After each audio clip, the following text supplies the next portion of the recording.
예수의 이름으로 나는 일어서리라. 우리 찬양 들으시고 우리 강의 시작합니다.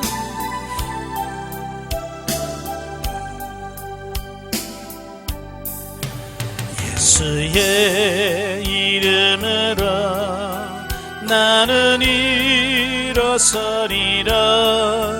주가 주신 능력으로 나는 일어서리라.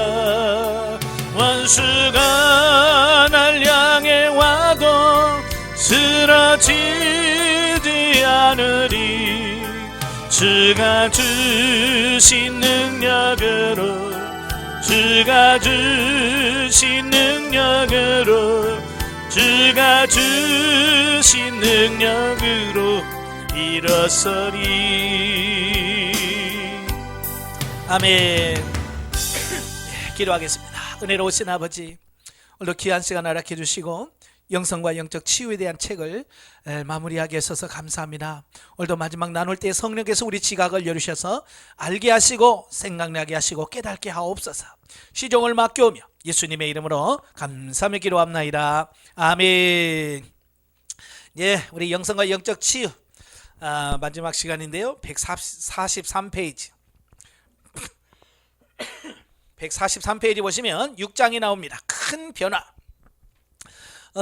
우리 2장에서 우리는 두 가지 삶, 즉 아담의 삶과 그리스도의 삶을 살펴보았고요. 앞에 5장에서 육신의 지배를 이해하고 또 그 해답으로 십자가를 경험한 것을 지적으로 이해한 다음에 우리의 생명으로 그리스도를 경험적으로 누리는 과정을 지난 시간에 말씀을 드렸고요. 자, 6장에서는 두 개의 정체성, 두 개의 정체성을 말합니다. 하나는 세상이 주는 정체성이고 성경에서 묘사된 정체성, 이 두 가지를 가지고 있습니다. 여기서 이제 정체성이라고 말하면 우리가 보통 이제 흔히 말하는, 우리는 훈련에서 자라고 말하잖아요. 바로 이제 그 자를 정체성이라고 보시면 돼요. 그러니까 우리의 자를 의미한다라고 보시면 되겠습니다. 그래서 세상이 주는 정체성은요, 우리가 인격체로서 성장함에 따라서 다른 사람들이 우리를 보는 그대로 우리 자신을 보거나, 또는 다른 사람들이 우리를 본다고 생각하는 대로 우리 자신을 보거나, 그리고 가끔은 다른 사람이 우리를 그렇게 보아주기를 원하는 대로 우리 자신을 보기 시작함으로 정체성이 형성된다라고 하는 겁니다. 그러니까 정체성은요, 처음 태어나면서도 갖고 나오는 게 아니고 삶을 살아가면서 수만 가지 사건과 환경을 통해서 이게 확립해 가는 과정입니다. 그죠? 그래서 이 정체성이 어떻게 바르게 형성되느냐에 따라서 그 사람의 삶이 좋아질 수도 있고 나빠질 수도 있는 어떤 그런 부분이에요. 그러니까 우리 자아가 어떻게 형성되느냐에 따라서 삶이 달라지는 것과 똑같은 거예요. 그래서 우리 자신에 대한 이 평가는 부정적이든 긍정적이든 간에 완전히 비현실적일 수 있다는 겁니다. 우리는 자신에 대하여 과대평가하거나 과소평가할 수 있다는 겁니다. 그래서 어떤 사람들을 보면 이 열등감 때문에 막 자기를 완전히 막 나 같은 사람은 막 뭐래서 자기를 비하시키는 사람이 있는가 하면, 어떤 사람은 제가 보면 가진 것도 없는데 그냥 자랑하면서 막 이렇게 사는 사람이 있어요. 그죠? 예, 왜냐하면 이게 과대평가하는 사람들이거든요. 사람마다 다 달라요. 그래서 이런 사람, 이런 정체성은 사람 또는 업적, 소유, 또 권력, 과거, 자, 이런 것을 통해서 이루어진 정체성이라고 하는 겁니다. 그래서 이 정체성을 이루는 기준이 뭐냐? 성경적이지 않다는 거예요. 세상적이라고 하는 겁니다. 그래서 돈이 많냐 적냐, 그죠? 소유, 업적, 내가 뭐 큰일 했냐 안 했냐, 선하게 살았냐 악하게 살았냐, 뭐 이런 것들을 통해서 형성되어야 된다는 거예요. 자, 그런데 이제 그 정체성은 우리 자신을 위하여, 다른 사람들을 위하여, 하나님을 위하여 우리 자신의 힘으로 행동하는 것에 근거한 것이다. 그러니까 나 육에서부터 출발한다 그 말이에요. 뭐 봉사를 해도 나에서, 다른 사람을 섬긴다고 해도 다 나에서, 자기에서 나온다는 거죠. 자, 다른 말로 하면 어떤 사람이 되기 위해 무엇을 하고 있거나 하지 않고 있다라고 하는 겁니다. 예. 자, 이것은 이제 세상적 기준에서의 정체성이고요. 자, 성경에서 그려진 정체성이 있어요. 다른 사람들과의 관계 속에서 자신을 보는 것이나 지금 하고 있는 우리 행동이나 지금껏 해온 행위와는 전혀 상관이 없다. 이 정체성은 그리스도 안에서 어떤 존재가 되는 것, 또 그분 안에서 우리의 생명을 발견하는 것에 근거하고 있습니다. 만약 어떤 업적이 있다면 그것은 칼보리에서 이루신 그리스도의 업적이다. 우리에 관한 부분은 행위에 대신 존재이다. 다른 말로 말하면 우리는 자신을 주 예수 그리스도와 일치시킴으로써 우리는 그분 안에 있는 새롭고 진정한 정체성을 살기 시작하는 것이다. 예수 그리스도를 믿고 거듭나면 이게 새 자아가 형성이 되어지는 겁니다. 옛 자아는 죽어지고 성경적으로 새 자아가 형성되어진다는 거죠. 자, 근데 이 정체성은, 새 자아는 수고로 얻어지는 것이 아니라고 하는 겁니다. 내가 뭘 노력을 해서 얻어지는 게 아니라고 하는 거예요. 그리고 이것은 성령에 의하여 가르쳐지는 것이다. 이런 특징이 있어요. 그것은 노력으로 얻어지는 것이 아니라 믿음으로 소유되는 것이다. 신학적인 이해가 관련되어 있지만 성령에 의해 그리스도에게서 존재의 진리가 조명되기 전에는 생활에 있어 실질적인 변화는 없다. 자, 그렇죠. 처음에는 거듭났다고 해서 무슨 변화가 있어요? 별로 변화가 없어요. 자, 그러나 가르치고 설교하고 제자 훈련하는 것은 매우 도움이 될 수 있다. 예, 거듭나고 나서 이제 배우고 설교하고 제자 훈련을 통해서 이제 우리가 변화되는 데는 많이 도움이 있어요. 그러나 마지막으로 분석해 보면 사람의 정체성은 처음부터 끝까지 성령의 역사다. 이제 성령께서 그렇게 만들어 가시는 겁니다. 그래서 우리가 영성 훈련을 하다 보면 우리 새 자아라고 그러죠. 성령께서 경험시켜주고 체험시켜주면서 우리의 새 자아를 온전히 성령께서 만들어 가시는 이런 부분을 보게 돼요. 그래서 가끔 보면 내가 옛날에 이런 사람이 아니었는데, 그죠?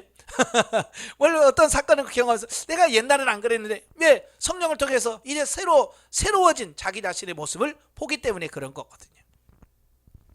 그래서 세상이 주는 정체성이 행위에 근거한 것이라면, 성경에 그려진 정체성은 주 예수와 함께 죽고 함께 부활하는 것에 근거하고 있습니다.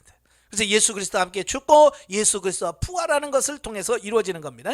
그래서 앞선 장들에 보았듯이 만약 우리의 정체성, 우리의 생명이 천국에 있는 그리스도 안에서의 존재와 부활 생명의 삶의 기초를 둔 생명이 있기를 원한다면 우리는 세상에서 얻고 개발되었던 우리의 생명을 십자가에서 잃어야만 한다.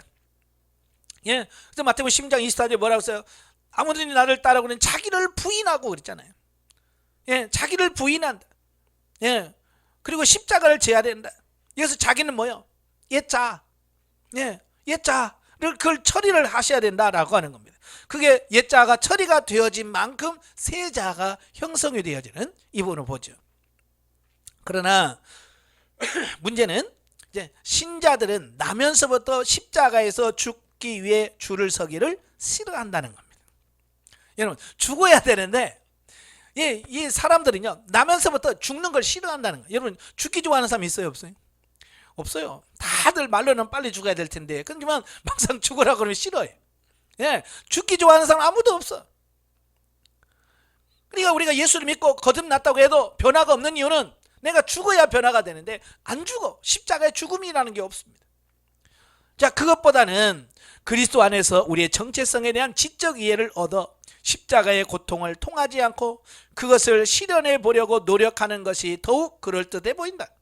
예, 죽어야 되는데 죽지 않고 다른 방법을 통해서 뭔가 해보려고 하는 시도가 있었다고 하는 겁니다. 물론 이것은 반드시 실패한다. 왜냐하면 육신은 그리스도의 생명으로 살 수 없기 때문이다. 예, 우리가 이제 중세에 수도원이 많이 있었잖아요. 물론 지금도 수도원이 있습니다만은 수도원 영성이 실패한 이유가 그거예요. 오직 성령의 은혜로 내가 죽으면서 이게 바뀌어지는 건데, 그들은 뭐야? 고행, 돌을 닦는다고 그러지. 그런 남들의 수행을 통해서 자기를 변화시키려고 시도한 거예요. 전적인 성령의 능력이 아니라 인간의 방법, 그래서 결혼을 안 한다든지 금식을 많이 한다든지 어떤 인간적인 어떤 이런 부분을 통해서 이루려고 했어요. 여러분 됐어요? 됐으면 지금 세상 천지에 수도원이 깔렸어야 돼요. 그렇잖아요? 저도 영성 되려면 수도원에 가야 되고. 근데 안 간단 말이에요. 왜? 그건 실패한 거예요. 왜? 성령이 하셔야 되는데 인간적인 고행이나 수행으로 안 돼. 우리가 잘 아는 것처럼 루터도 자기의 죄 문제를 해결하고 싶어서 무릎으로 계단을 올라가면서 회개하면서 올라갔지만 그게 안 되는 거예요. 결국은 뭐예요? 믿음으로 우리가 의롭게 되는 거지. 내가 무릎으로 이렇게 고행을 하고 이렇게 한다고 해서 되는 게 아니구나 깨닫게 되는 거예요. 그래서 반드시 육신의 방법은 실패한다는 겁니다. 그리스도의 생명은 부활의 생명이라. 그것은 먼저는 주님의 못 박히심과 나중에 우리의 못 박힘으로 진행됩니다. 그렇죠? 죽지 않으면 부활이 없는 것처럼 내가 죽지 않으면 이게 안 되는 겁니다. 그래서 예수님께서 이미 2000년 전에 십자가에 죽으셨고요. 나도 이제 십자가 못 박혀. 그때 죽었지만 지금 죽어야 돼요. 아시겠죠? 예수님의 죽으심이 이제 나의 죽으심이 돼야 되고 예수님의 부활하심이 곧 나의 부활이 되어야 돼요. 그래야만 우리가 온전해질 수 있습니다. 자, 여기서 방금 설명한 세상적이고 육신적인 정체성을 다음 도표로 설명해 보자. 자, 도표 14를 보면 죽기 위해 사는 것, 육신적인 기독교인, 광야 생활이라고 볼 수 있겠죠. 자, 우리가 세 구조로 형성되어 있다고 했습니다. 영과 혼과 몸으로 우리 인간을 이 세 구조로 되어 있고요. 맨 바깥이 몸이고 그 안이 혼이고 맨 안에 새 영이 있습니다. 그래서 고린도후서 5장 17절에 보면 그런즉 누구든지 그리스도 안에 있으면 새로운 피조물이라. 이전 것은 지나갔으니 보라 새 것이 되었도다. 자, 우리는 새 것이 됐어. 새 영이 됐습니다. 근데 문제는 뭐냐면 혼에 문제가 있어요. 혼은 인격이라고 할 수 있는데요.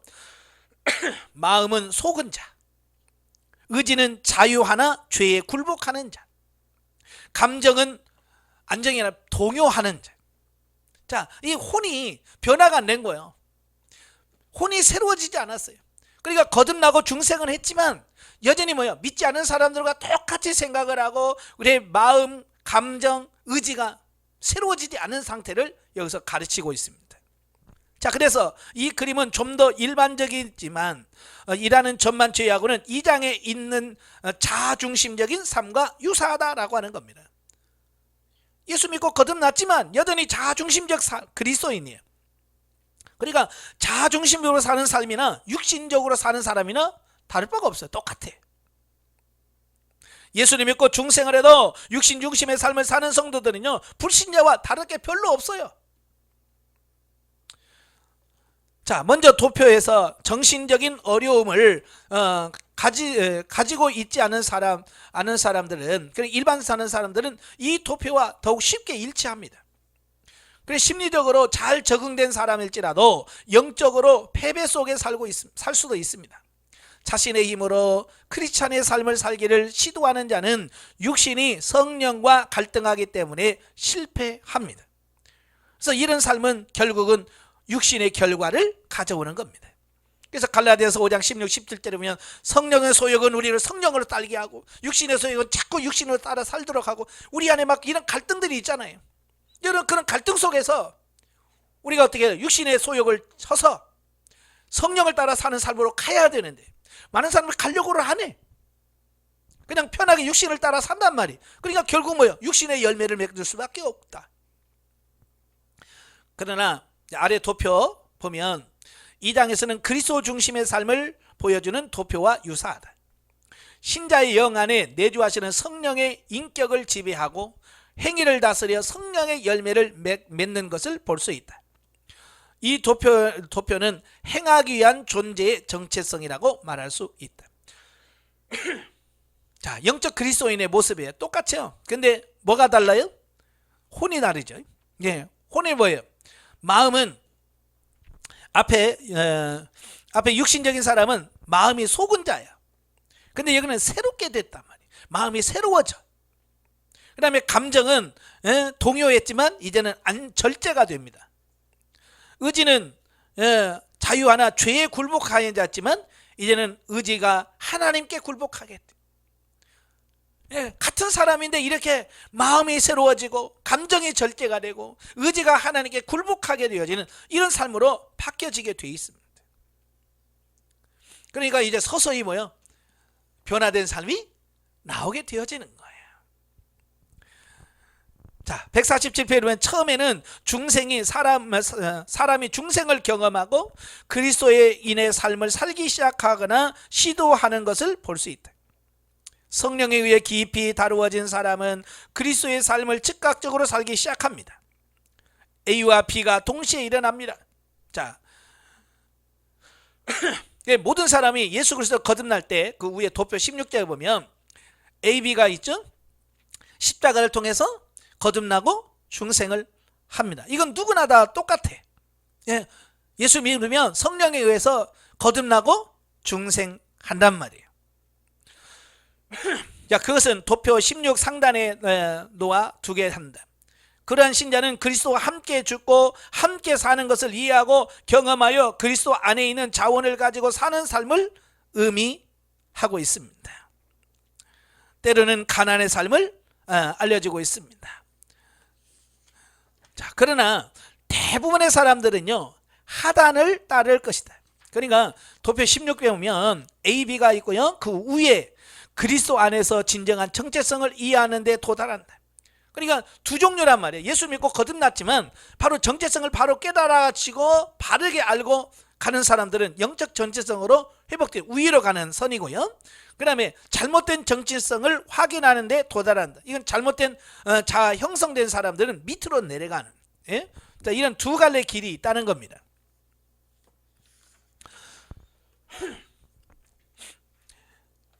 자, 하단은 육신적 정체성을 나타난다. 즉 자신의 힘으로 살고 또 십자가가 자신에게 드러난 현실이 되는 장소에 오기 위해 여러 예전에 선한 청지기의 선한 그리스도인의 삶을 살기 위해서 하나님의 도우심을 청하는 그런 삶이다. 자, 이 같은 방법으로 두 개의 상반된 정체성을 바라봄으로써 승리를 향한 길은 육체적 정체성은 십자가에서 영적인 정체성으로 교환시키는 것이라는 것을 알게 됩니다. 그러니까 십자가를 통해서 육신적인 정체성이 영적인 정체성으로 죽었을 때 바뀌어진다는 겁니다. 그래서 앞에서 언급했듯이 구원을 위하여 주 예수 그리스도에게 믿음을 두는 순간 예수 그리스도를 위한 십자가가 신자를 위한 십자가가 되어집니다. 그래서 믿는 순간 예수님의 십자가가 이제 나의 십자가가 되는 거예요. 예수님의 죽음이 나의 죽음이 되어지고. 근데 이게 안 되니까 문제가 생기는 거예요. 그러나 대부분의 신자들은요, 첫 번째 관점, 즉 주 예수가 우리의 죄를 위하여 죽었다는 것만 이해하고 그들 역시 주님과 함께 죽고 함께 살았다는 자유케 하는 진리를 결코 경험하지 못할 수도 있다라고 하는 겁니다. 그러니까 많은 사람들이 다 예수님의 십자가 못 박혀 죽어서 다 알아. 거기까지는 다 알아. 근데 나도 거기서 죽고 예수님 부활할 때 나도 부활해야 되는데 그건 경험하지 못한단 말이에요.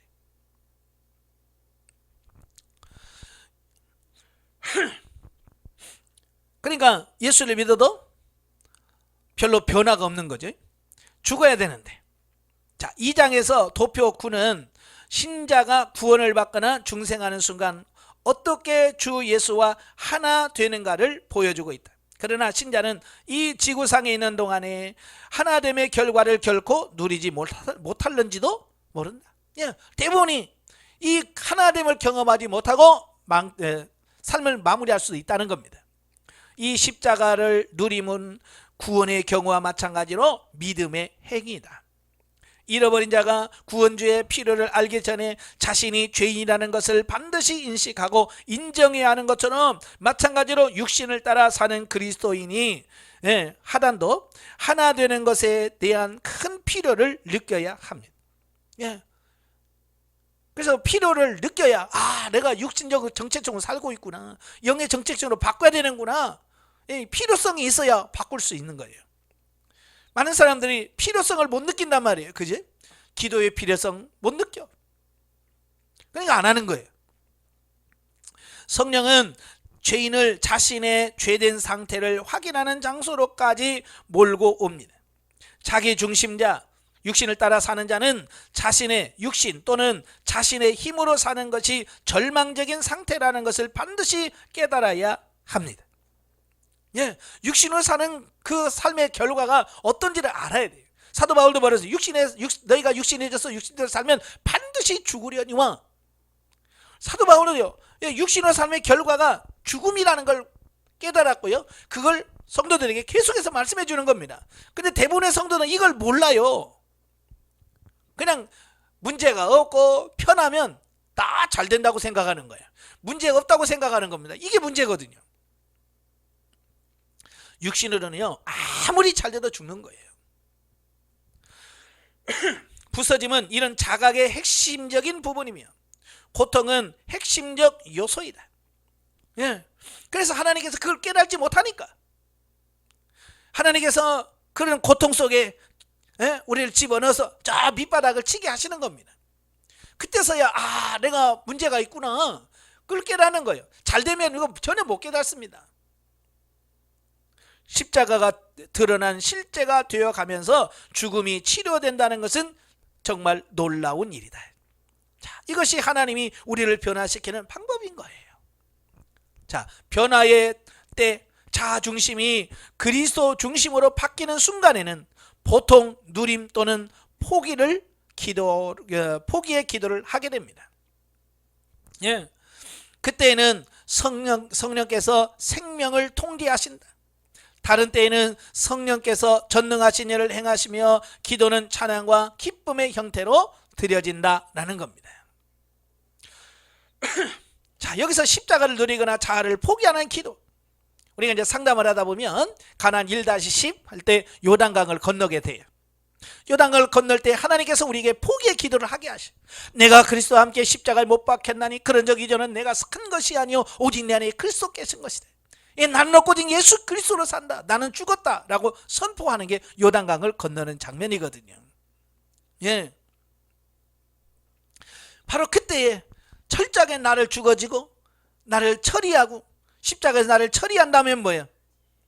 이제 거기서부터 기쁨과 감사와 찬양으로 우리 삶이 바뀌어지는 겁니다.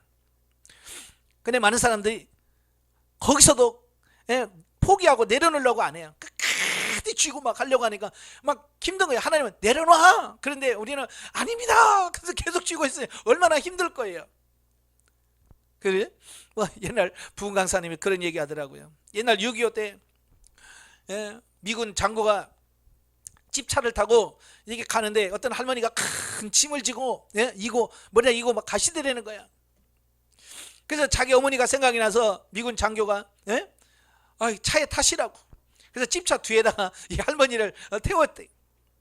한참 가다 보니까 뒤에서 막 이상한 소리가 나더래.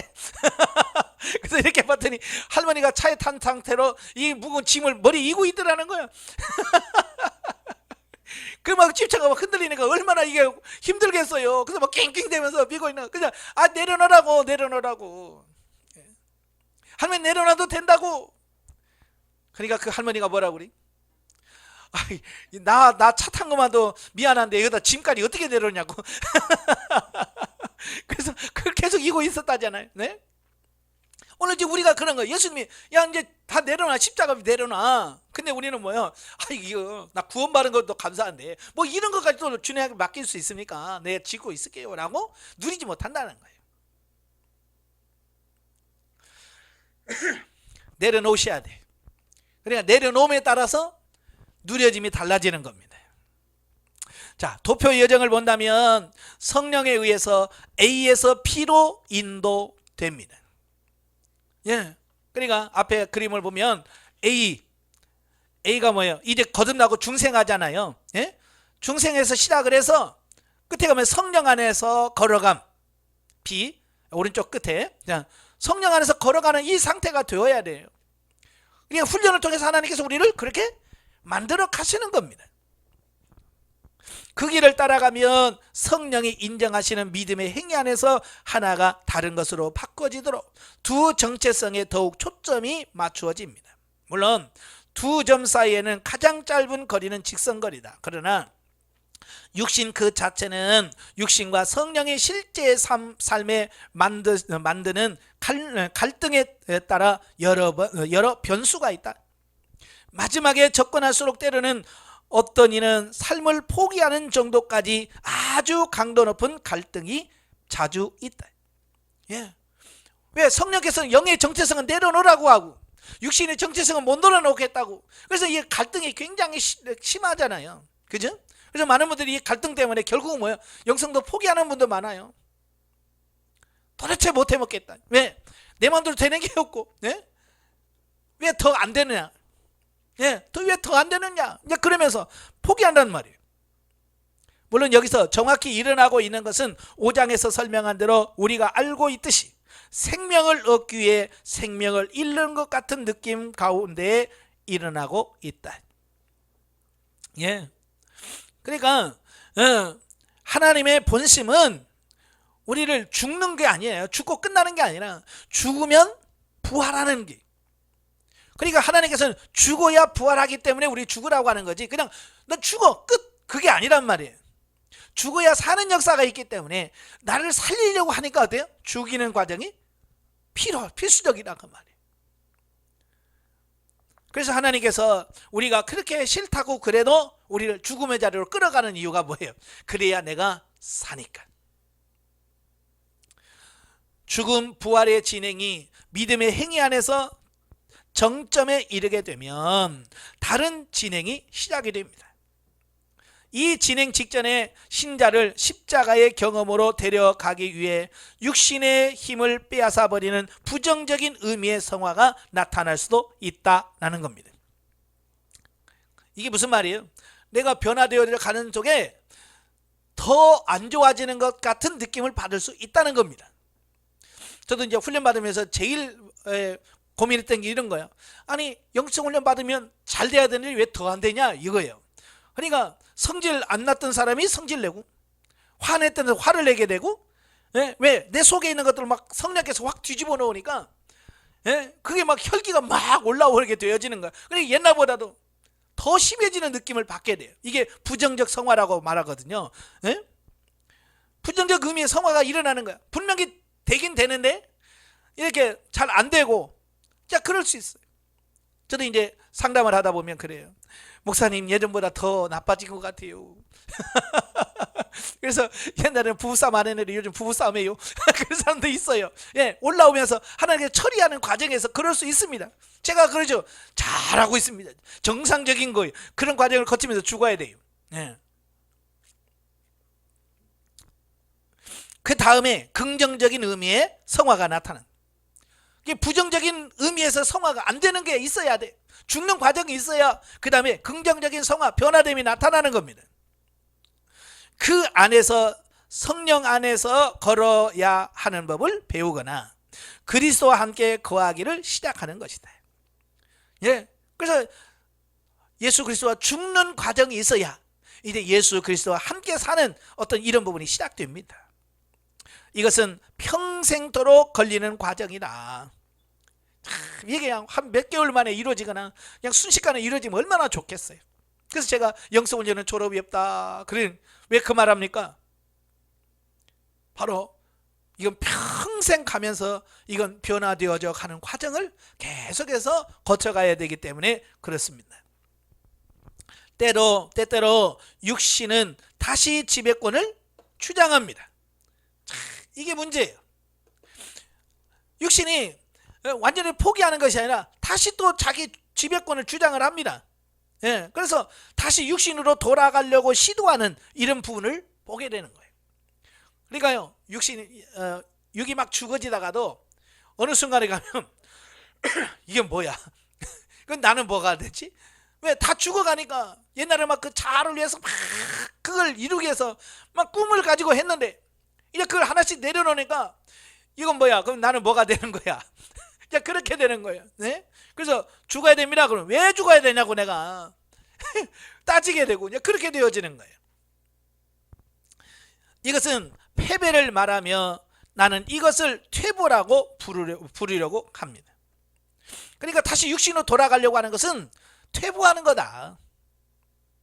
아시겠죠? 그래서 끝까지 육신으로 가면 안 된다는 얘기예요. 이것은 신자의 경험에 있어 승리를 잃어버리는 것을 의미한다. 그리고 힘들다고 어렵다고 해서 우리가 아이고 나 이제 안 해 그만할 거야 라고 말하는 것은 퇴보라고 하는 겁니다. 자, 7장으로 가면 퇴보자의 분석과 승리로 돌아가는 길. 지금까지 우리는 그리스도 십자가의 길을 강조했고 또 우리의 죽음과 부활을 그리스도와 일치시킴에서 오는 승리를 강조했습니다. 정말 이것이야말로 이 책의 주된 목적입니다. 예수 그리스도와 함께 죽고 예수 그리스도와 함께 살아야 승리할 수 있다. 이걸 이 성경에서, 이 책에서 계속 말씀하고 있는 거예요. 그러나 승리 후에 나아가야 하는 일에 대해서는 거의 언급하지 않았기 때문에 어떤 이는 십자가의 승리 후에는 패배나 죄의 사건이 없는 한 단번의 사건이라 생각할 수도 있다. 예. 이건 계속해서 죽어야 되는데 많은 사람들은요 그걸 한 번, 두 번 경험하고 그게 다 됐다고 생각한다는 거예요. 예. 그래서 보통 보면 영성훈련 안 받는 분들도 이렇게 이야기해 보면 그래요. 그거요 다 해봤어요. 나 이미 한 번 다 해본 거예요. 여러분 한 번 갖고 되는 게 아니잖아요. 이건 죽을 때까지 계속해서 반복해서 하면서 안 되는 거 처리하고 버리고 바꾸고 하면서 이게 성화가 계속해서 성장이 돼야 되는데 그냥 한 번 해보니까 안 되더라고요. 그냥 안 해버리는 거예요.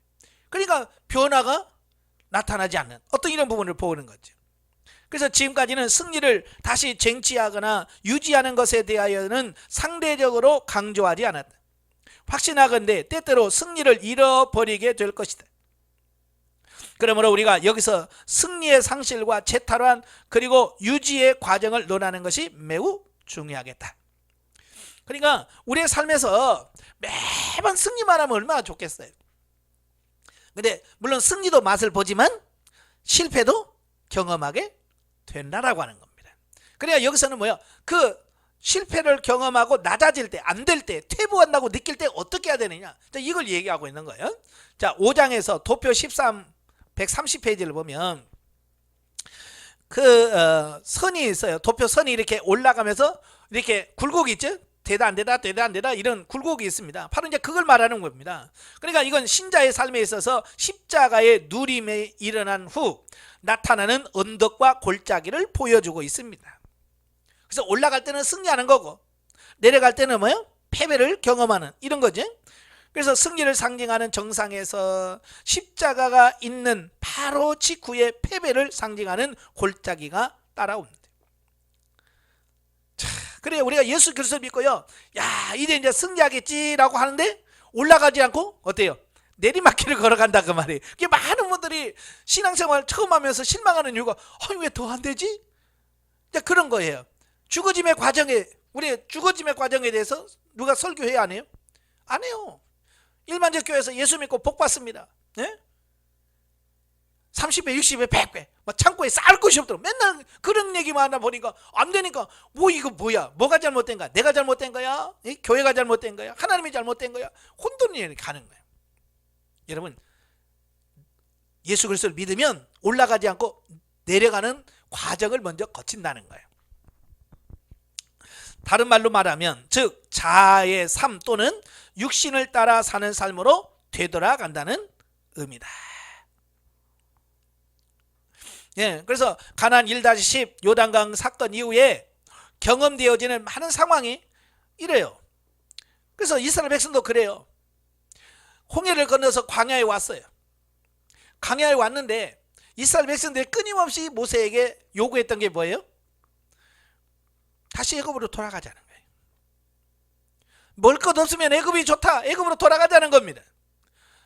특별히 가데스바네아에서 12명의 정탐꾼 중에서 10명이 부정적인 보고를 하니까 뭐라고 그래요? 야 우리 지도자 바꾸자. 지도자 세워서 다시 애굽으로 데려가자라고 주장하는 겁니다.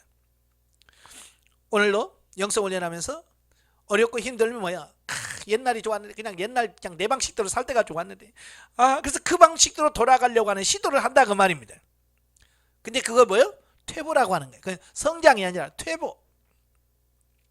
바로 여기에서 신자들은 신앙 성장기 동안과 이전에 그리스도인의 삶에서 육신이 늘 해왔던 방법과 똑같은 방법으로 하게 되는 것을 경험하게 됩니다. 그러니까 육신은 뭐야? 안 되면 포기하고 다시 육신으로 돌아가는 겁니다. 상당히 심각한 정서적 어려움을 가지고 있는 사람들은 여기까지 되돌아갑니다. 일부는 잘 적응하여 삶과 증거에 있어 단순히 힘의 상실만을 경험합니다. 또 다른 일부는 어떤 특정의 죄에 대하여 다시 잡힐 수도 있습니다. 그러니까 이런 거예요. 어느 정도 가다가 육신의 힘이 빠질 때가 있어요. 여러분 경험하셨을 거예요. 저는 이제 가나안 1-10 요단강을 건너고 나면서부터 이 육신의 힘이 급속히 빠지더라고요. 이게 뭘 하려고도 안 되는 거예요. 기도를 하려고 해도 안 되고 뭘 하려고 해도 안 되게 되어 있습니다. 그렇게 막 힘을 쭉 빼버리는 거예요. 왜? 내가 육신의 힘이 너무 강해서 육신이 자꾸 나를 끌려가려고 하니까 하는 게 육신의 힘을 빼버리는 거예요.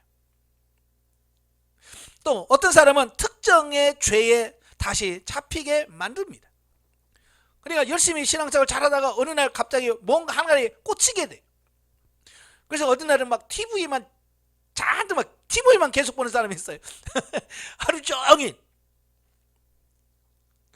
또 어떤 사람은 개나 고양이 기르면서 모든 걸 다 거기다가 올인해버려요. 뭐에다 이렇게 집착을 해버리는 거예요. 취미라든지 이런 생활이에요. 그러면서 어때요? 그것 때문에 자기의 믿음까지 빼앗기게 만들어버리는 어떤 그런 결과도 가져온단 말이에요. 보통 패배는요, 승리 이전에 알고 있던 정도로 크지 않다.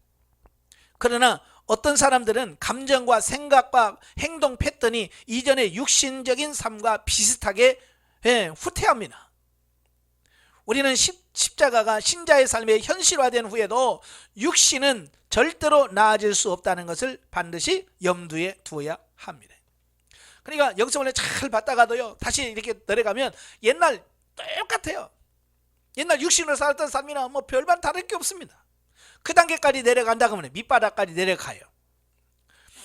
우리가 이것을 주장하는 이유는 자신을 부인하고 날마다 십자가를 지면서 성령 안에서 걸어감이 절대적으로 필요하다는 것을 강조하기 위해서다 라고 하는 겁니다.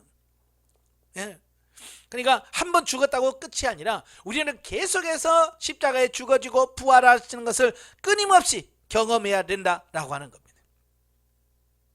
자, 저는 이렇게 보면 우리 육신을 이 잡초에다가 비유를 들고 싶어요.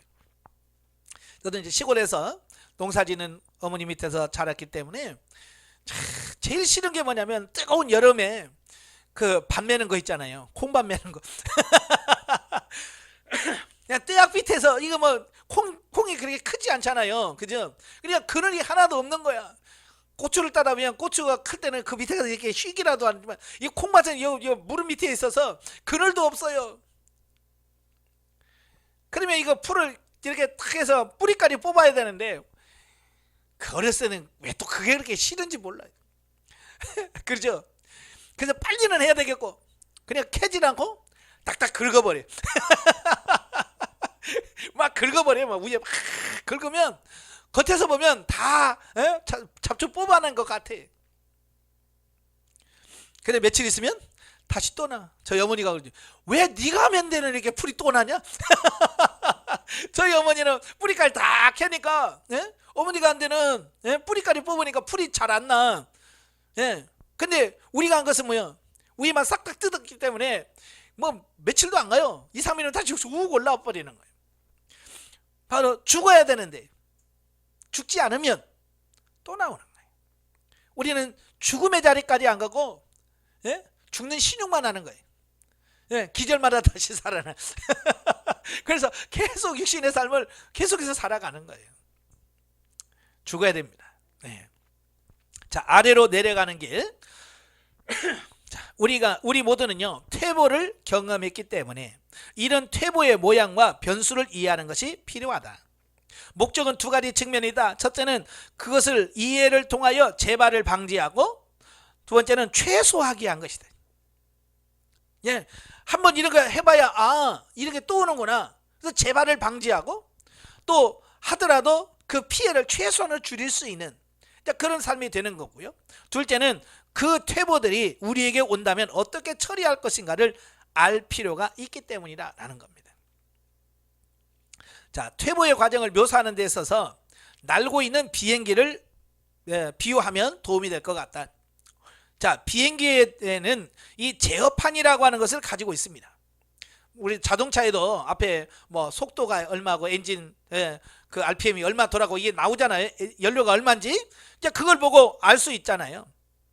제어판은 비행기의 움직임, 전후, 좌우, 고도를 통제합니다.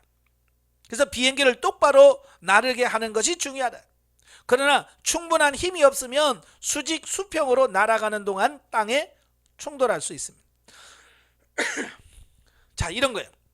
비행기가 공중에 쭉 날 수 있는 것은 뭐예요? 계속해서 날 수 있는 힘을 줘야, 엔진을 태워서 그 비행기가 날 수 있는 힘이 있어야 비행기가 나는 거예요. 근데 그 힘이 부족하면 어떻게 될까요? 떨어지죠. 예.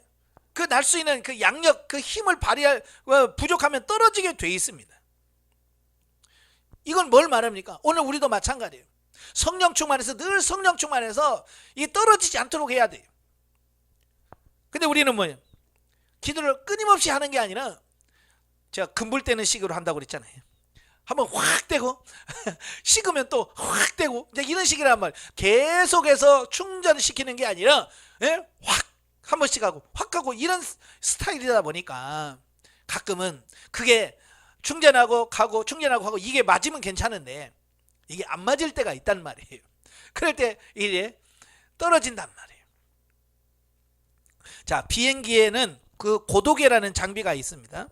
이것은 비행기가 조종사에게 고도가 올라가는지 내려가고 있는지, 또 비행이 일정한 고도로 가는지 알려줍니다. 이 고도의 바늘이 시계 반대 방향으로 움직이기 시작하는데도 조종사가 아무런 조치를 취하고 있지 않으면 추락하게 됩니다. 그렇죠? 그 고도가 자꾸 내려가고 있다. 그러니까 지금 비행기가 점점 낮아 있다는 걸 알면서 아무런 조치를 안 해. 그러면 결국 낮아지다 어떻게 떨어지겠죠. 그러나 그 고도계를 보고 추가적인 힘을 넣어 제어판을 당긴다면 다시 고도를 얻을 수 있다. 그러니까 빨리 상태를 보고 내려가면 안 되네. 그래서 엔진을 당기면 날개가 올라가서 이렇게 올라가게 되는 거예요. 그러니까 영적으로 자기 상태, 지금 자기 상태를 빨리 알아채는 게 중요하다는 겁니다. 그죠? 조금 내려갔을 때 바로 알아채면 바로 올라가니까 뭐 힘 안 들고 그냥 바로 올라가겠죠. 그러나 그렇지 않으면 어때요? 저 밑에까지 내려가도 모르면 저 바닥에서 올라가려면 얼마나 힘들겠어요. 예, 그래서 대부분은 이걸 못 알아채요. 상담하면서도 기도 더 해야 돼요 라고 해도 무슨 의미인지 못 알아먹어. 예? 심지어는 뭐라고 그래? 나 열심히 하고 있어요. 더 해야 된다고 그러더라. 난 지금 최선을 다하고 있다고요. 알려줘도 모른단 말이에요. 지금 바닥이에요. 곧 죽어요 라고 해도 그게 얼마나 심각한지 몰라.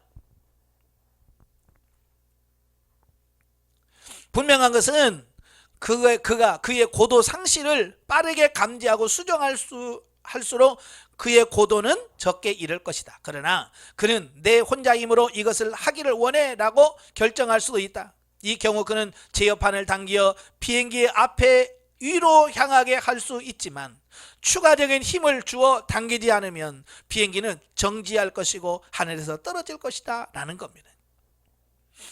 그게 무슨 말이냐면요, 이 비행기가 위로 올라가려고 하면 그냥 제어판만 해서 위로 향하기만 하면 되는 게 아니잖아요. 거기에 비행기가 올라갈 수 있는 힘이 나와야 되잖아요. 그죠? 우리가 자동차도 마찬가지예요. 자동차도 언덕을 올라가려고 하면 어떻게 해야 돼요? 악셀레터를 밟아가지고 엔진에다가 더 기름을 더 넣어서 그 힘을 줘서 엔진이 확 돌게 해야 언덕을 팍 올라갈 수 있는 거예요. 근데 그걸 안 하고 그냥 언덕에 그냥 놓지 않으면 그 엔진이 돌 수 있는 데까지는 올라가겠죠. 발발발발 카디오. 근데 나중에는 힘이 너무 안 되면 어떻게 될까요? 엔진이 멈춰요. 뭐 지금은 오토 자동차가 있어서 뭐 차가 뒤로 밀리거나 그러진 않아요. 근데 옛날 수동은요, 가다가 엔진 꺼먹습니다. 연료는 안 주고, 언덕은 계속 찌고, 그러면 힘이 딸리면 나중에 엔진이 탁 서버려. 비행기가 올라가야 되는데 힘은 안 주고 그냥 고도만 올리면 어떻게 될까요? 힘을 발휘하지 못해요. 그래서 어떻게 해요? 떨어질 수밖에 없어요. 아무리 방향을 틀어놔도 안 된다 그 말입니다. 그래서 이 비유를 비유해서 보면 도표 17의 고도는 신자가 얻는 영적 승리의 수준을 나타낸다 그랬어요. 자, 거기 이제 도표가 있죠? 이렇게 쭉 돼 있고 화살표가 돼 있죠? 거기 보면 성령 안에서 걸어가거나 거함. 그때는 승리합니다. 근데 1단이 있어요. 1, 2, 3, 4가 있죠.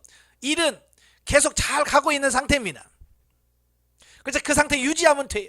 근데 2단계로 조금 내려갔지? 자, 2단계 내려갈 때 내가 지금 안 되는구나. 그래서 고도를 바로 올리면 안 떨어지고 바로 올라가겠죠. 자, 쉽죠. 근데 3까지 내려간다면 더 많이 내려갔지? 그 다음에 4, 5까지는 더 내려갑니다. 예. 그러다가 저 밑바닥에 어때요? 바닥을 치죠. 십자가에 죽어. 예. 그 밑에까지 내려가.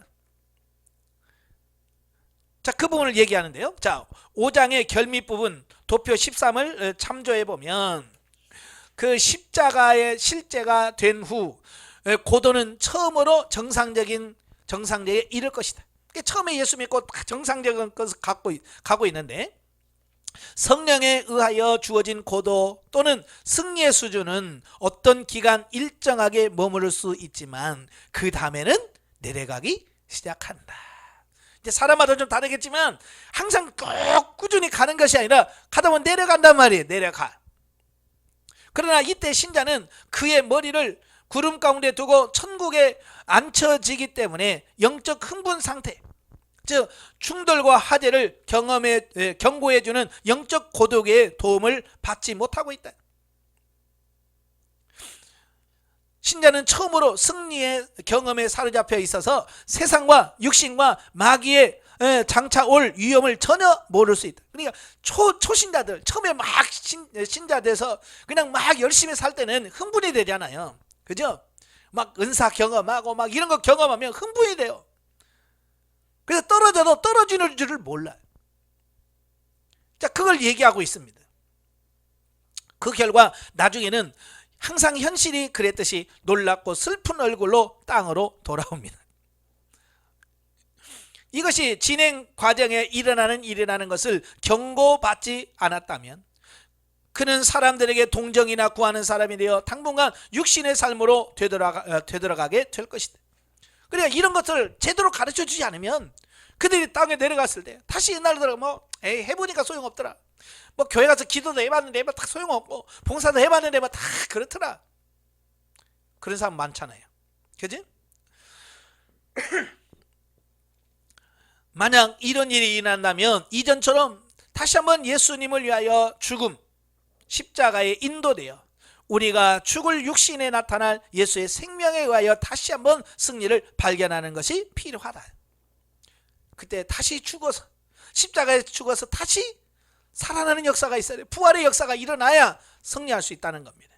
그래서 퇴보의 시작이 모든 과정 중에서 가장 잘 속는 면이므로 우리는 먼저 이 점에 초점을 맞추고자 한다. 도표 17에서 5단계는 퇴보의 진행 과정을 보입니다. 첫 단계는 매우 미세하다.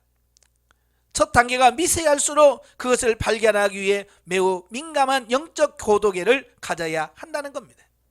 그리고 영적으로 예민한 사람은 조금만 뭐가 안 돼도 내가 지금 안 되고 있네 라고 해서 빨리 깨달아서 기도해서 올라갈 수 있는데 영적으로 둔한 사람들은 내려가도 몰라. 그죠? 예. 그래서 우리가 민감한 영적 고도계를 가져야 된다는 겁니다.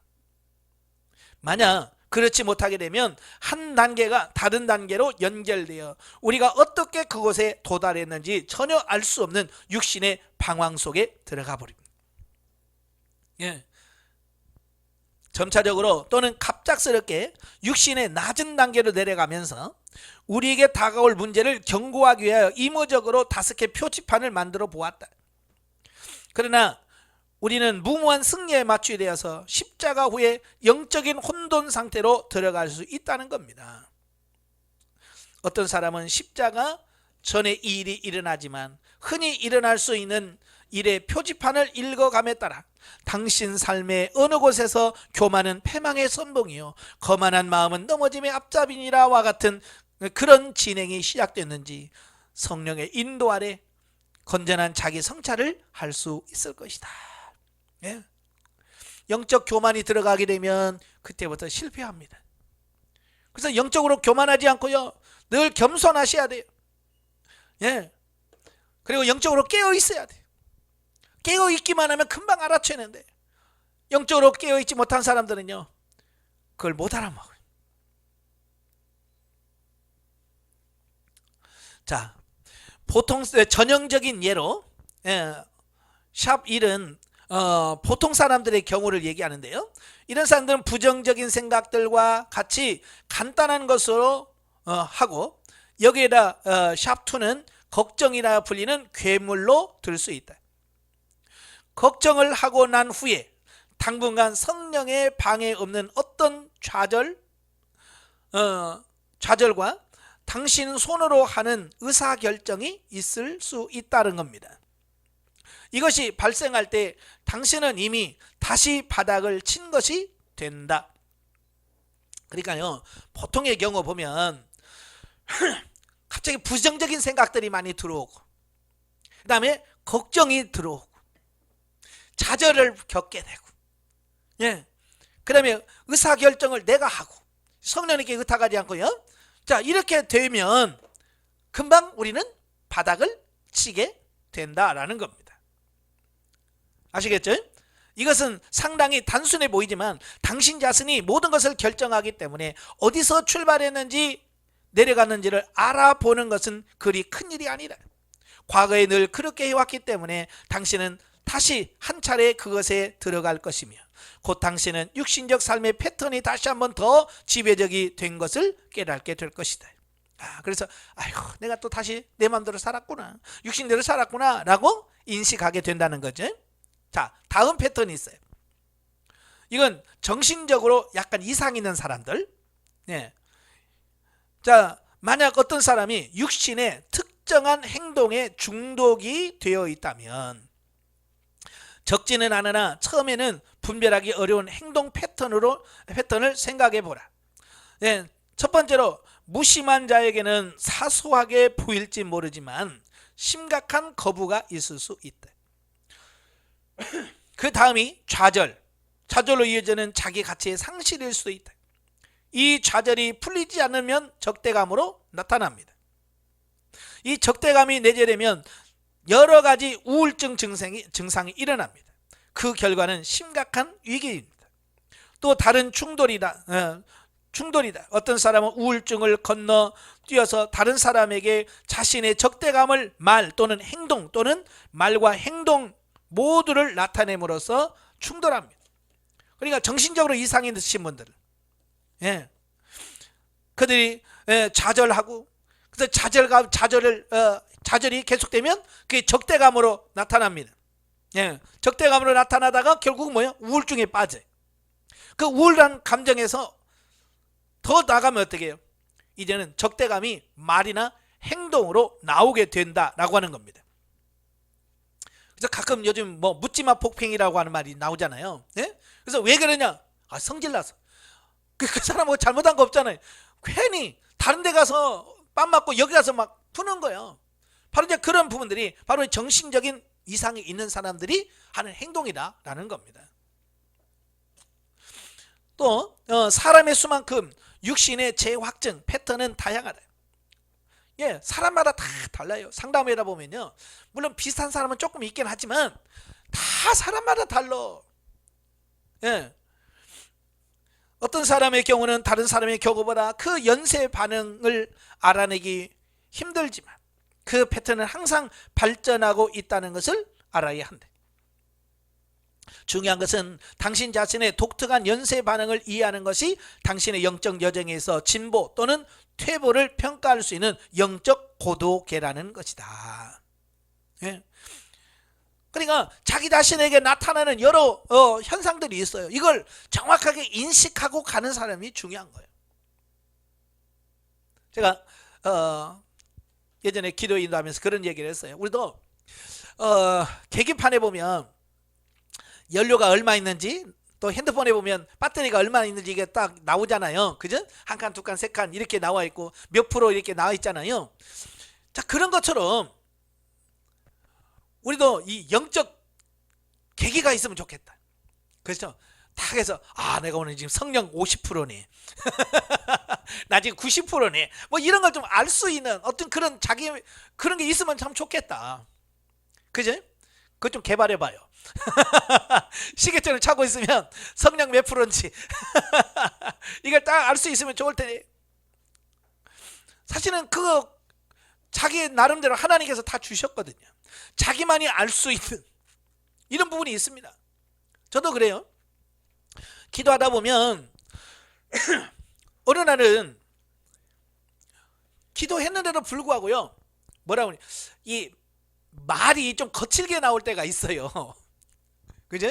부드럽게 나오는 날이 있고, 좀 말이 뭐라 할까요? 좀 가시가 있다고 그럴까요? 같은 말인데도 이상하게 내가 거슬리는 말이 있어요. 그러니까 예를 들어서 뭘 시킬 때 안 해. 나 안 할게 라고 할 때, 내가 충만할 때는 나 안 할게. 자, 그렇게 된단 말이에요. 근데 좀 이 성령이 충만하지 않고 이렇게 다운되면 안 해, 싫어. 이렇게 같은 말인데도 그게 뭐가 이 약간의 차이가 있는 거예요. 그래야 민감하면 바로 그걸 알아채는 거예요. 내가 지금 배터리가 없구나, 성령 충만하지 않구나 라고 하는 것을 깨닫는 겁니다. 그래서 자기 나름대로의 어떤 이런 부분들을 인식하는 어떤 자기만의 어떤 이런 게 필요한 거예요. 그래서 저도 집에서 있다가 내가 지금 충만한가 충만하지 않는가는 저희 집사람하고 대화를 해보면, 그 대화 속에서 내가 알아. 벌써 내가 입에서 싫어, 안 해 라고 나가는데, 그 말을 하는데 그 속에서 느껴지는 나만의 그거 있어요. 그게 이거 기도 좀 안 했더니 이게 또 나오네. 내가 벌써 알아채. 그리고 바로 기도하러 가요. 이런 거예요. 우리가 다 이런 자기만의 어떤 그런 걸 가지고 있어야 돼요. 특별히 스트레스 받는 것도 마찬가지예요. 이제 생명 단계에 들어가면 많은 사람들이 스트레스를 받는 걸 잘 모를 때가 있어요. 영의 감정하고 육신이 느끼는 거하고요, 이걸 구분을 못할 때가 많이 있어요. 그러니까 진리 단계에 들어가고 생명 단계에 들어가면 이 영이 너무 기쁘고 행복해요. 그죠? 그래서 막 늘 찬송하고 살아요. 그러면 나는 전부가 행복하다 라고 생각을 해요. 그런데요, 자꾸 뒷골이 땡겨. 그죠? 나는 막 편하고 너무 행복한데 뒷골이 땡기고요, 머리가 띵하고 그래요. 그건 뭐냐면 영이 느끼는 거하고 육이 느끼는 게 다른데 그걸 구분 못할 때가 많아요. 그래서 많은 분들이 나 요즘 너무 행복해요 막 그러면서 막 거기에 막 하면서 육체 관리를 안 해. 그래서 어느 날 훅 가죠. 자, 그래서 육신의 스트레스도 알 수 있는 자기만의 노하우가 필요한 거예요. 저는 처음에는 그걸 몰랐거든요, 저도. 그래서 막 내 마음이 편하고 영이 편하고 막 즐거우니까 막 죽다 살다 막 하다 보니까 나중에요, 다운돼. 입에서 구내염이라고 그러잖아요. 그거 그렇게 하얗게 막 해가고 막 생기는 거 있잖아요. 이거 막 면역력이 떨어지고 막 이런 게 체력이 떨어지면 이제 그런 게 생기는데, 그래도 나는요, 마음이 편하니까 마음이 편하고 막 기쁘니까 막 이렇게 막 행복해서 사는 거야. 근데 막 계속 이건 생기고, 나중에 하도 안 되게 생겼는지 내가 워낙 둔하니까 어느 집사님, 목사님, 저거 좀 어디 좀 가요. 어디요? 그랬더니 이제 따라와 봐요. 그래서 저를 데리고 한의원에 가더라고요. 하늘가에서 진맥을 딱 이렇게 하면서 그분이 그래요. 참 건강한 체질인데 지금이 바닥이라고. 워낙 건강한 체질인데 바닥이라고. 아니 그게 무슨 말이요? 워낙 건강한 체질인데 너무 많이 이게 에너지를 써버리니까 이 몸이 감당이 안 된다는 거예요. 그러니까 내 몸이 100의 힘을 쓸 수 있다면 그냥 우리가 보통 80, 90 해서 이렇게 해서 좀 남겨놔야 이거 되는데 나는 뭐 100이라면 120, 30을 써버리는 거예요. 110, 20, 30을 쓴다는 거예요. 그러니까 이 몸이 못 견디는 거죠. 그러니까 아무리 건강한 체질로 태어났어도 너무 그 이상을 써버리니까 이 몸이 감당이 안 된다. 그래서 저보러 그래, 일 줄여요. 하시는 일을 줄여요라고 하는. 그래 이게 뭐서 그걸 어떻게 줄여?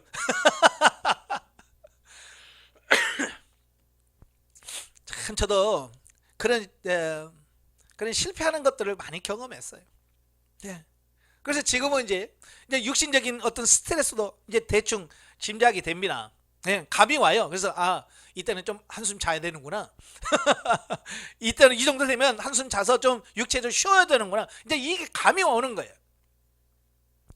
그래서 지금은 막 하다가도 잠깐 들어가서 1시간씩 자고, 자 그래요. 그래서 이거 뭐예요? 이 육체까지도 이 피곤하지 않고 다운되지 않도록 갈 수 있도록 만들어 주는 거예요.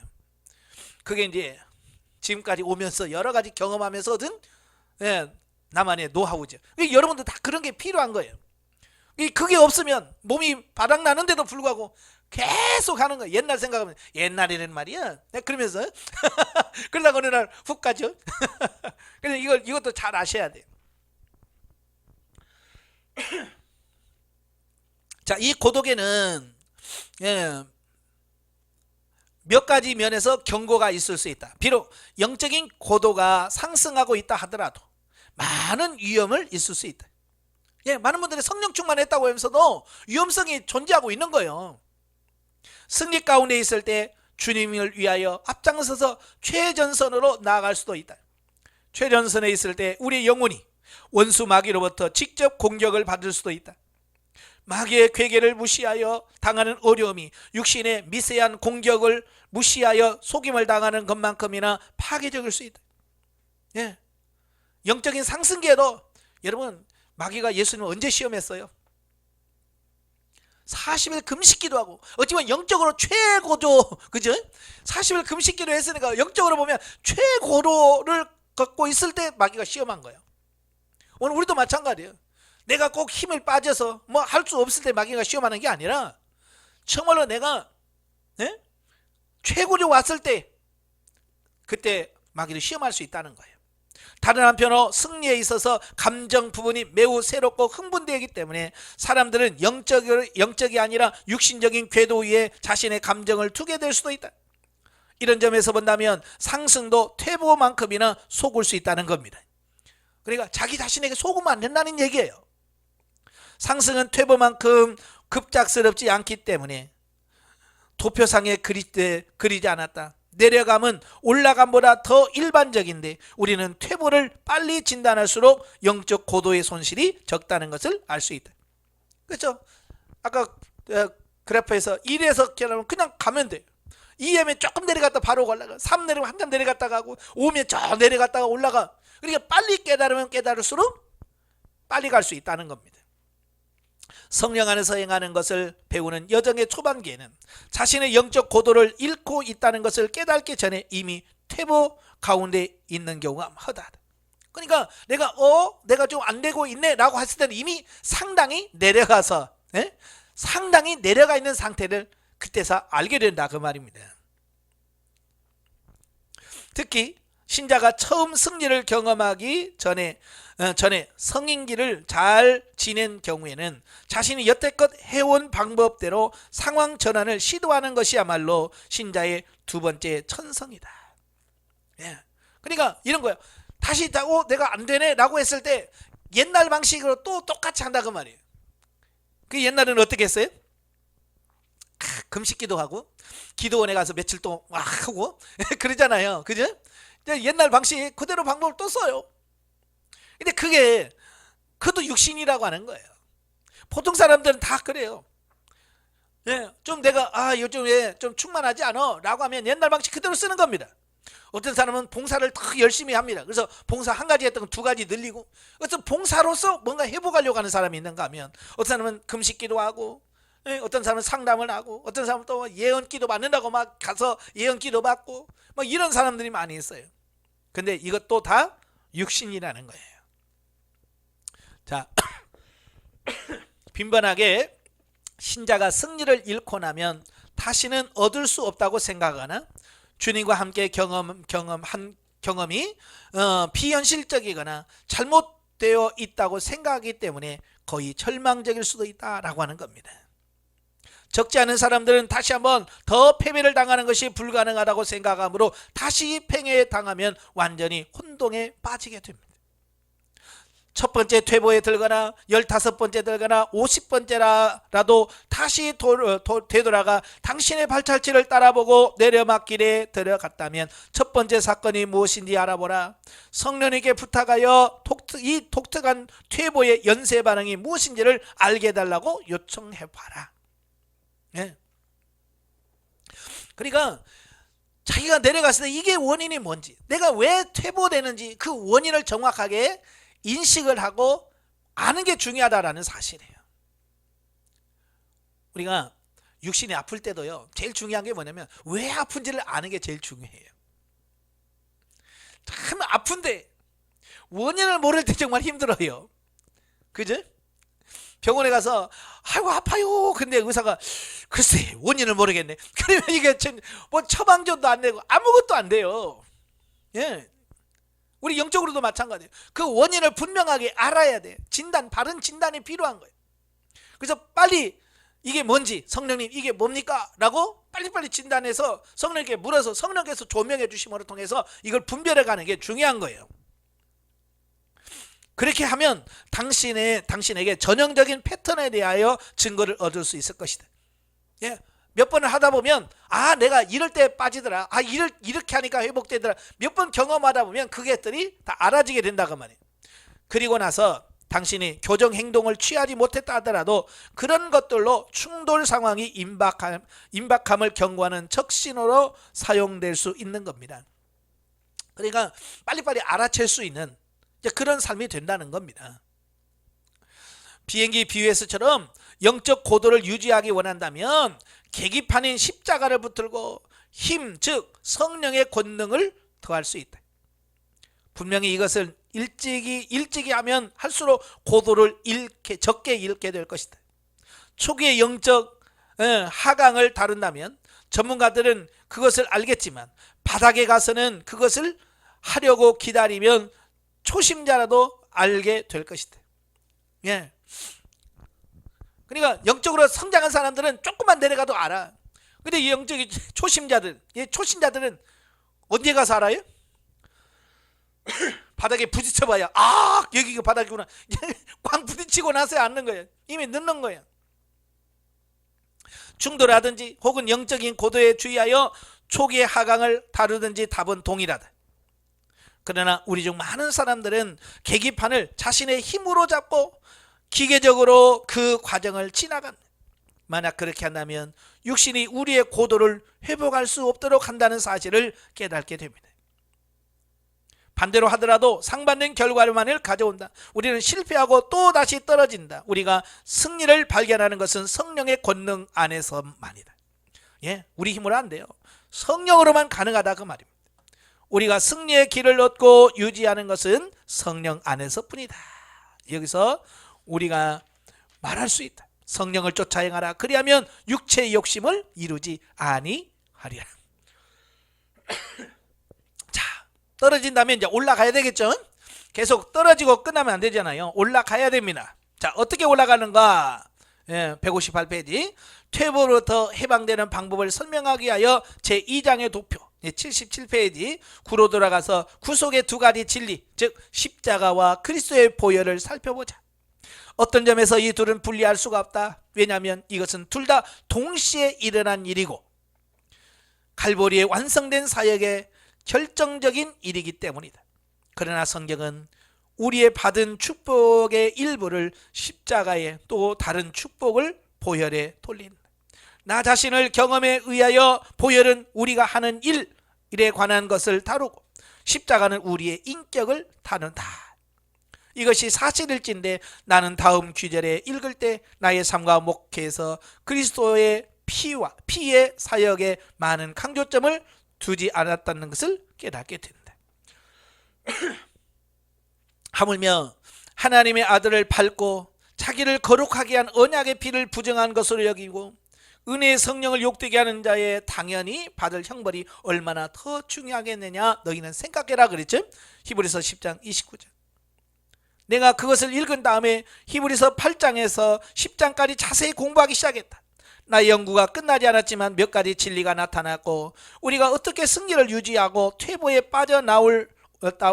올라갈 수 있는지를 발견하게 됩니다. 도표 18에서 중요한 것을 첨부하고 있다.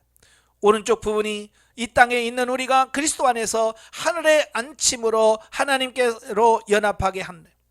우리가 그리스도 안에서 하늘의 안침을 받는 유익을 이해하게 되면 우리가 승리 가운데로 얻고 대적의 괴계를 이길 수 있다라고 하는 겁니다. 자, 도표 18을 보시면 자, 십자가의 죽음을 통해서 어때요? 그리스도의 피로 말미암아 죄사함의 희생. 그래서 내려가잖아요. 그죠? 내리막길을 해요. 그래서 피를 통하여 일어나 히브리서 13장 20절을 통해서 예수의 피를 힘입어 성소에 들어감을 얻는다. 내가 한강에서 바닥을 칠 때에 예수 그리스도의 보혈을 의지하고 보혈을 의지하고 어때요? 하나님으로 쫙 상승하는 겁니다. 그래서 성령 안에서 행한다는 것은 성령의 권능을 날마다 누리는 것이며 우리 자신을 부인하고 십자가를 날마다 지는 것이며 우리는 주님의 피에 의하여 정결케 되므로 우리가 그리스도 안에서 승리를 유지하기를 원한다면 그 권능이 우리를 향하여 그리고 우리를 관통하여 흐르는 것을 보는 것이 매우 중요하다. 계속적인 흐름이 18절 화살표 방향으로 나타나 있다. 보다시피 십자가, 피, 그리고 성령은 주 예수 그리스도의 생명이 우리를 통하여 살도록 하기 위한 필수적인 요소다라고 하는 겁니다. 자, 그래서 이제 성소로 들어가는 것도 이제 구약의 그 성소를 보면 세 가지가 있잖아요. 바깥 뜰이 있고, 그다음에 성소가 있고, 지성소가 있잖아요. 이 피는 모든 곳에 넘칩니다. 많은 크리스찬들은요 바깥 뜰의 신자로 남아 있습니다. 그들은 피가 죄의 징벌과 죄책을 다룬다는 것을 압니다. 또 다른 사람들은 성소 안에까지 들어갑니다. 그래서 예배와 봉사까지 참가하고요. 죄의 용서에 기본적으로 피를 봅니다. 그러나 또 다른 사람은 그들의 삶에 있어서 죄의 권세를 이기는 보혈을 의지하여 자신을 부인하고 자기 십자가를 지고 지성소의 교제에 들어가는 사람도 있다는 겁니다.